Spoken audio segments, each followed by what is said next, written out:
કામ કરીએ છીએ ખબર નથી, એ તો કરાવનારો કોઈ છે. અને એટલે કે હું કરતા છું એવું માની લે છે. અહંકારથી અંતકરણ મોહિત થવાનો અર્થ એ છે કે અપરા પ્રકૃતિનો અંશ અહમની સાથે પોતાનો સંબંધ માની લેવો, અર્થાત અહમને પોતાનું સ્વરૂપ માની લેવું કે આજ હું છું. આને જ તાદાત્મ્ય કહે છે. હકીકતમાં આપણે દેહને હું જ છું એવું માની લીધું.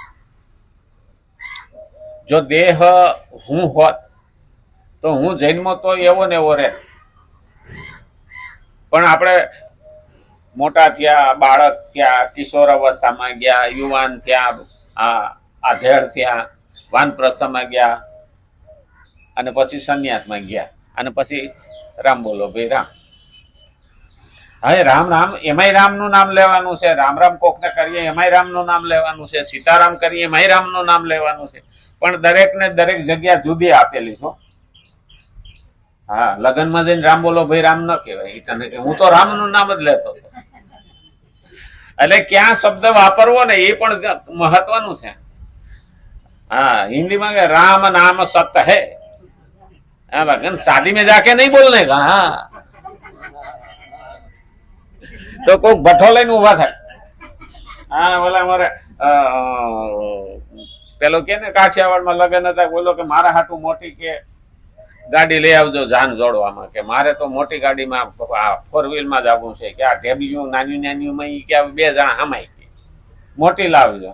તો ક્યાંય ન મળે ને તે પેલી એમ્બ્યુલન્સ હતી ને દવાખાના વાળાની, એને કીધું એટલે કે આ એમ્બ્યુલન્સ ક્યાં લઈ જાઓ? એ કે તો ફરતા કાગળ સોટાડી દેવું છે, કલરિંગ કાગળ સોટાડી દીધા હો, ફરતી ગાડી શણગારી. બોલો કે હા હવે બરોબર, કે આમાં 10 જાનડીઓ બેહે તો કઈ ગીતે હારા કહેવાય. અને ગાડી ઉપડી ધમધમાટ. હવે પવન ફૂલ હતો, બધા કાગળિયા નીકળી ગયા સોટાડેલા, અને વેવાઈ ત્યાં ડીજે વાગતો હતો, અને એમ્બ્યુલન્સ જઈને ઉભી રહી. એમાં વરાજો હતો પણ ડીજે બંધ થઈ ગયું બધું, અને હોપો પડી ગયો. એટલે હું થયું કોણ માંદું પીડ્યું? ત્યાં તો અંદર થી વરાજો તરવાર લઈને બારવા નીકળી. વેવાઈ કે આ હું કે એમ્બ્યુલન્સ લઈને કેમ આવ્યા? તો કે આમ બોલો પાછો વાળી જોઈ એટલે કાગળિયા વહી ગયા. ઘણી વખત આપડા કાગળિયા વહ્યા જાય ખબર પડે નહીં. અને એટલે કીધું છે કે ત્યારે તેને હું કરતા છું એવું માની લે છે. અહંકારથી અંતકરણ મોહિત થવાનો અર્થ છે કે અપરા પ્રકૃતિનો અંશ અહમની સાથે પોતાનો સંબંધ માની લેવો.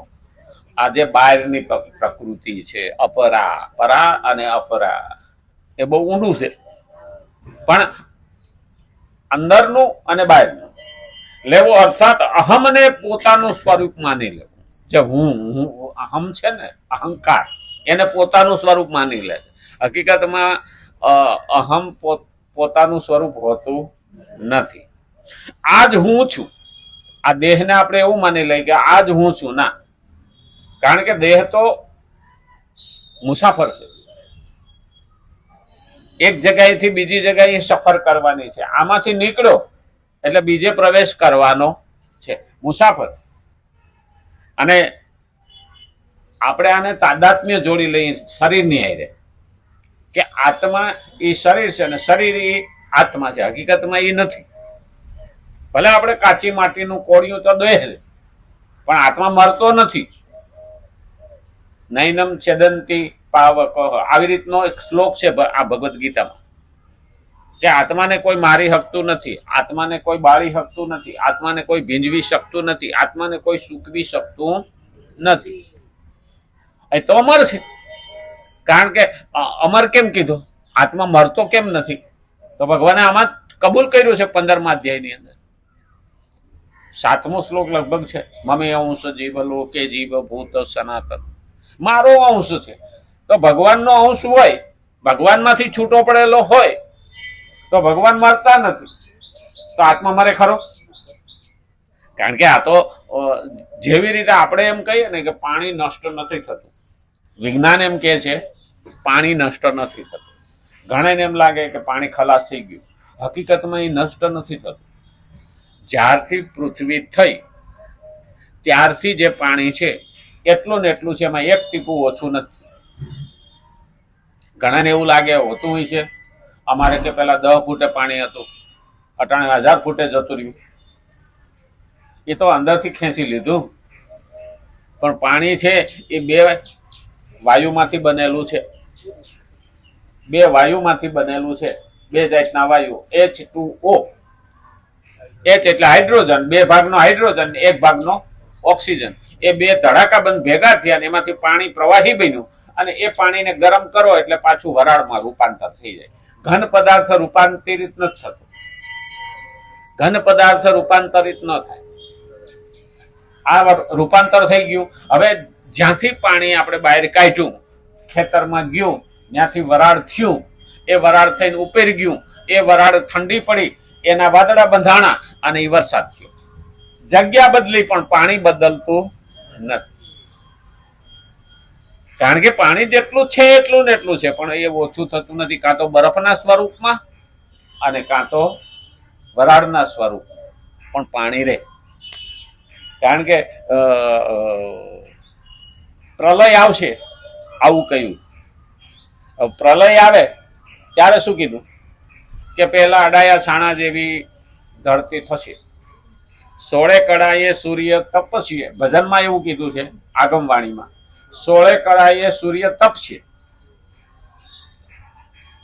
અને અડાયા છાણા જેવી પૃથ્વી થશે. એટલે અડાયું છાણું તો આપણે ગામડામાં જોયેલા જાય છે, પોદળો પડ્યો ને એમને ફૂંકાઈ જાય, એને અડાયું છાણું કે. પેલું થાપવાનું, આ એમને ફૂંકાઈ જાય. અડાયું છાણું એટલે આખી પૃથ્વી ઉપર કઈ ન રહે, ન જીવ રહે, ન જંતુ રહે, ન વનસ્પતિ રહે, કશું જ ન રહે, પાણી ના રહે, કશું જ ના રહે, બધું સુકાઈને ભટ્ટ. હવે એ જે બધામાં પાણી હતું એની વરાળ થઈ ગઈ. પછી કે પૃથ્વી જળ બંબાકાર થશે. એટલે એ બધું જે વરાળ થયું હતું એ વરસાદ રૂપે પડે એટલે આખી પૃથ્વી ડૂબી જાય અને ફરીને ભગવાન આવશે અને પૃથ્વીને બહાર લાવશે અને સૃષ્ટિનું સર્જન કરે. આવું પ્રલય કીધો, મહાપ્રલય. હવે દરિયાનું પાણી સુકાય, જમીનનું પાણી સુકાય, બંને છેડે પૃથ્વીના શૂન્યાવકાશ છે, ત્યાં બરફ છે જામેલો, એ બધો પીગળીને સુકાય, પછી તો અડાયા છાણા જેવી થાય. અને એટલે જ પ્રલય ભગવાન કે ને કે હું જલ્દી થવા દેતો નથી. જ્યાં જ્યાં વધારે કે હળો બેઠો હોય ને હું એટલો ભાગ કાઢી. અને એટલે જ કુદરતી આફતો આવે, અને કુદરતી આફત ન આવે તો માણસના મગજમાં એવું ઘુસાડે કે હામાં બાધી નહીં મરે. એટલે એટલા તો ગયા. કારણ કે ભાઈ કાઉ દાદા કાગોલિયા, કાઉ દાદા કપૂત, હકડી સી મયણ ભલી, હકડો ભલો સપૂત. હારા હારા રીએ વીણેલા મોતી. આ તો પણ તોય ભાઈ હુકા વાહે લીલું થોડું બળે. આપણે ભાગ્યશાળી છીએ. ઈરાનમાં, પાકિસ્તાનમાં, દુબઈમાં બધે બોમ્બ વર્ષા થાય છે, મિસાઇલો આવે છે. આપણે કાલે 1,20,000 અહીંયા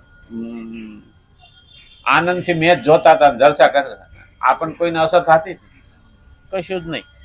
એટલા ભાગ્યશાળી છે. અને કોઈને ચિંતા હતી ક્યાંથી બોમ્બ આવશે, મિસાઇલ આવશે નહીં. શાસક સારો હોય ને તો આ હોય. અત્યારે 350 રૂપિયા લીટર છે પેટ્રોલ પાકિસ્તાનમાં. આપણે હજી 1 રૂપિયો પેટ્રોલમાં વધ્યો નથી. અને તોય 70 દિવસનું પેટ્રોલ ભરી રાખ્યું મોદીએ. ખબર જ હતી કે આ 2 શીંગડા ભરાવાના જ છે અને ઈ બાદ છે એટલે પેટ્રોલ આવવાનું નથી. તો 70 દિવસનું ભોંયરાઓની અંદર જ પેટ્રોલ ભરી રાખ્યું. એટલે 70 દિવસ સુધી આપણે હાલે એમ છે. એટલે આ તો કઈ 70 દિવસ તો ખમવાના નથી. હવે રોજનો 1 લાખ કરોડનો ખર્ચો છે. તો એવડો મોટો ખર્ચો પછી કરે કોણ? કારણ કે એટલા બોમ્બ તો ફોડવાના. અને એમાંય પાછો આ દુબઈમાં ને એમાં દરિયા કિનારે આ બધા આવ્યા અરબસ્તાન વાળા. તો એમાં બધે બોમ્બ ને મિસાઇલો ફૂટે છે. તો એ દરિયાનો રસ્તો બંધ થઈ ગયો. એટલે ત્યાં જવા આવવાનું બંધ થયું એ બાજુ. તો ઇંગ્લેન્ડ ને અમેરિકા ને એ બાજુ તો પેલા શિપ જવાના નહીં. હવે રહી ગયા આપણી બાજુ હિન્દ મહાસાગરમાં. 6 કરોડ બેરલ પેટ્રોલ હજી પેલા વાણ ભરેલા છે. મોદી કે સારું આવવા દો ને આમ લઈ લે, તમારે અહીં ઊભું ખોટું રહેવું કે. એટલે બીજા 70 દિવસનું થયેલ ઓલા ઉભા હતા ને ક્યાંય જઈ શકે એમ તો હતા નહીં, પાછા જાય તો થાય, કારણ કે વાં ઠલવવા જઈ શકે એમ નથી, અને પાછા જાય તો ખર્ચો મોંઘો પડે. મોદી કે સારું બોલો ને સસ્તામાં આપવું હોય આપી દો. આપણે ગુજરાતી નહીં, હા કેટલામાં દેવું ભાઈ કે, હા બાર્ગેનિંગ કરી નાખ્યો. વાં $90 એક બેરલ મળે છે, અહીં મોદીએ $60 બેરલ નક્કી કર્યું. એ કે બોલો તમારે અહીં ખર્ચો ચડવાનો છે ને કઈ ઉભા રહ્યા છો દરિયામાં. હા તે કે સારું આની પર આવવા દો. એટલે આનું નામ વેપારી. અને ગુજરાતી જાય ત્યાં પાછું બાકી રહી અસ્તોરી, અને ગુજરાતી જાય એટલે ઓલો કે 250 રૂપિયા દેવું તો હવા 100 રૂપિયા દેવું તો લઉં કે. ઓલો સારું હવા હોય લઈ લઈ મફત દેવું.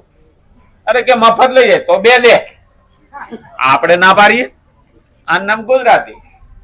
એટલે જ્યાં જ્યાં